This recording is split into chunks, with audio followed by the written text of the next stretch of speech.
आप सभी दोस्तों का हार्दिक स्वागत है रैको एजुकेशन यूट्यूब चैनल में। हम कैलेंडर चैप्टर पढ़ रहे थे और उसी को कंटिन्यू करेंगे। हमने जो जो चीज़ें पढ़ी हैं उनको आपको आराम से समझ के चलना है, क्योंकि ये जो चीज़ें हैं जो आप पढ़ रहे हो यही आपको जब आप क्वेश्चन आगे कर रहे होंगे तो ये सभी जो आप समझ रहे हैं ये आपको वहाँ पर ज़रूरत इनकी पड़ेगी। हम लीप वर्ष और सामान्य वर्ष पढ़ चुके हैं, किस तरीके से छांटते हैं और प्रथम इतने वर्षों में कितने लीप वर्ष होंगे, ये ऐसे क्वेश्चंस भी हम कर चुके हैं। अब आपको आज क्या समझना है?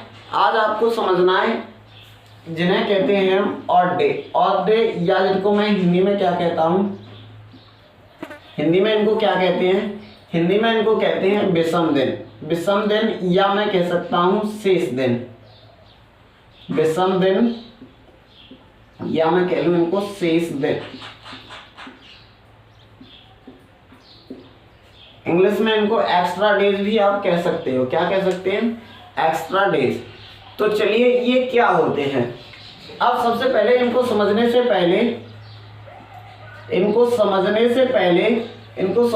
पहले आपको एक चीज समझनी है। कैलेंडर में आपने एक खासियत देखी होगी। वो क्या खासियत है कैलेंडर की? आप सभी ने देखा होगा कि हर दिन जो है वो हर 7 दिन के बाद एक बार फिर से रिपीट होता है। हर 7 दिन में एक बार फिर से रिपीट होता है। जैसे मैंने आपको बताया था कि आपके एक सप्ताह में कितने डेज होते हैं, कितने दिन होते हैं, तो 7 दिन होते हैं। यदि मैं यहाँ पर लिखूँ तो मैं शॉर्ट में लिखूँ संडे, एक आपका मंडे, ट्यूसडे, वेडनेसडे, थर्सडे के बाद आएगा आपका फ्राइडे के बाद सैटरडे। आपके कितने दिन होते हैं एक सप्ताह के अंदर? एक सप्ताह के अंदर आपके 7 डेज होते हैं। कितने डेज होते हैं आपके? 7 डेज होते हैं। तो आपने एक खासियत कैलेंडर की देखी होगी, एक खासियत आपने कैलेंडर की देखी होगी कि ये जो 7 दिन हैं ये बार बार रिपीट होते रहते हैं। यानी मान के चलिए कि आज मान के चलिए संडे है, आज संडे है, तो जो संडे है 7 दिन के बाद एक बार फिर से आएगा, उसके 7 दिन बाद फिर से आएगा, उसके 7 दिन बाद फिर से आएगा। यानी इन 7 दिनों का एक साइकिल चलता रहता है। 7 दिन के बाद जो हर दिन है वो एक बार फिर से रिपीट होता है कैलेंडर के अंदर। आपने देखा भी होगा कि संडे यदि मान के चलिए आज है तो इसके 7 दिन बाद फिर पड़ेगा, इसके 7 दिन बाद फिर पड़ेगा, इसके 7 दिन बाद फिर पड़ेगा। यानी कैलेंडर के अंदर ये जो 7 दिन है इनका एक साइकिल चलता रहता है। यानी इनका एक निश्चित क्रम चलता रहता है और 7 दिन के बाद हर 7 दिन के बाद एक बार फिर से रिपीट होता है। तो ऑड डेज जो होते हैं, क्योंकि सप्ताह के अंदर 7 दिन होते हैं, यानी जो भी आपको दिनों को आप लिख सकते हैं, जो भी आपके दिन होते हैं उनको 7 से विभाजित करने पर जो शेषफल बचता है उनको हम क्या कहते हैं? उनको हम कहते हैं ऑड डेज। अब 7 से ही विभाजित क्यों करते हैं? क्योंकि ये 7 ही तो दिन है जो हर 7 दिन के बाद रिपीट होते रहते हैं, हर 7 के बाद। यानी 7 का एक साइकिल चलता है इनका। तो आप लिख सकते हैं कि ऑड डेज यानी विषम दिन आपके क्या होते हैं? विषम दिन आपके क्या होते हैं? दिनों की संख्या को लिख सकते हैं आप, दिनों की संख्या को 7 से विभाजित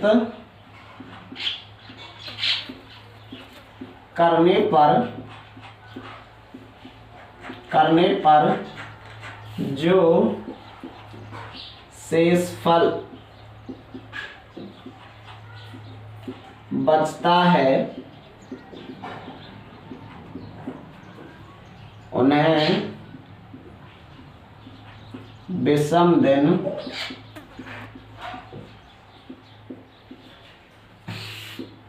कहते हैं। जब भी आप दिनों की संख्या को 7 से विभाजित करेंगे और जो आपका रिमाइंडर बचेगा, जो आपका शेषफल बचेगा, वो आपका क्या होगा, वो आपके होंगे विषम दिन।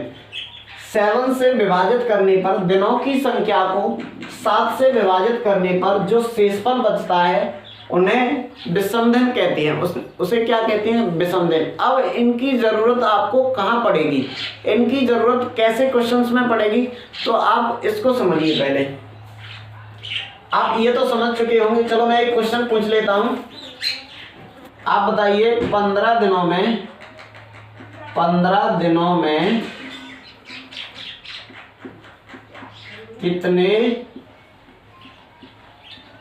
विषम दिन होंगे। एक क्वेश्चन बताइए मेरा आप कि 15 दिनों में कितने विषम दिन होंगे। तो विषम दिन निकालने के लिए आप क्या करते हैं, दिनों की संख्या में किससे विभाजित करते हैं, दिनों की संख्या को 7 से विभाजित करते हैं, और जो रिमाइंडर बचता है वही आपका क्या होता है, वही आपके विषम दिन होते हैं। तो 15 को जब मैं 7 से विभाजित करूंगा तो रिमाइंडर आपका क्या आएगा, रिमाइंडर आएगा 1। और यानी 15 दिनों में कितने विषम दिन होंगे, कितने एक्स्ट्रा डेज होंगे, तो आपका केवल 1 दिन एक्स्ट्रा होगा, यानी 1 दिन विषम दिन होगा आपका 15 दिनों में। अब यहां से मैं और क्वेश्चन चलो आपसे पूछ लेता हूं, क्योंकि इनकी जरूरत आपको पड़ेगी, इनकी जरूरत आपको पड़ेगी। तो चलिए आप बताइए 23 दिनों में कुल कितने विषम दिन होंगे। तो आपको बताना है 23 दिन में, और आपको पता है विषम दिन निकालने के लिए आप किससे विभाजित करते हो, 7 से। किससे विभाजित करते हो, दिनों की संख्या को 7 से। जब 23 को आप 7 से विभाजित करेंगे तो रिमाइंडर आपका क्या आएगा, रिमाइंडर आएगा आपका 2। तो 23 दिनों में जो आपके विषम दिन होंगे वो कितने होंगे, 23 दिनों में आपके 2 विषम दिन होंगे। कितने विषम दिन होंगे, 2। आप कितने भी दिन आपको दिए हों आप पता लगा सकते हैं। अब आप कहेंगे कि आखिर इनका यूज कहाँ होता है, मैं अभी बताऊंगा कि इनका यूज कहाँ होता है, इनका यूज कहाँ होता है मैं आपको बताऊंगा। आप बताइए 29 दिनों में कितने विषम दिन होंगे।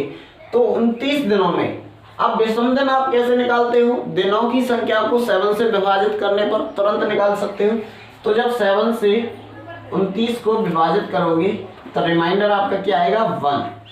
तो 29 दिनों में जो कुल विषम दिन होते हैं वो कितने होते हैं, 1। अब आप समझेंगे कि आखिर इनका यूज कहाँ होगा। तो चलिए मैं बताऊं इनका यूज कहाँ होगा।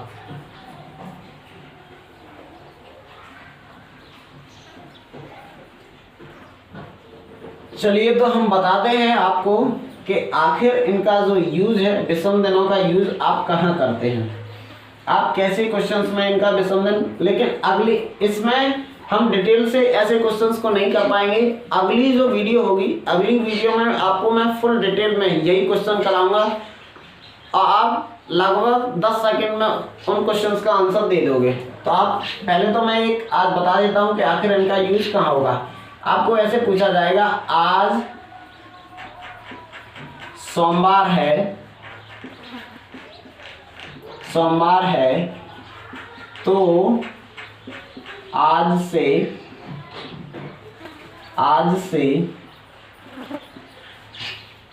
सोमवार है तो आज से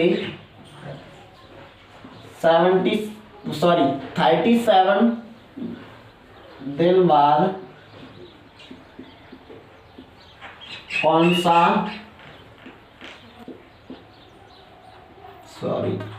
सा दिन होगा।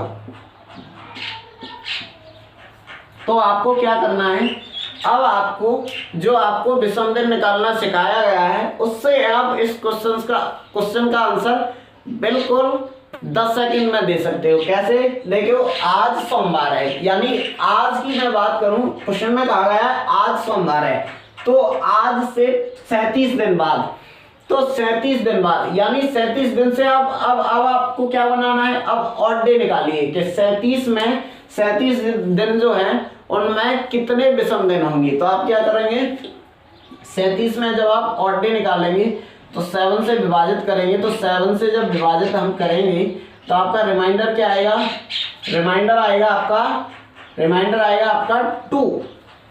अब आप ये देखिए, आज से आप आगे जा रहे हो या कैलेंडर में पीछे जा रहे हो।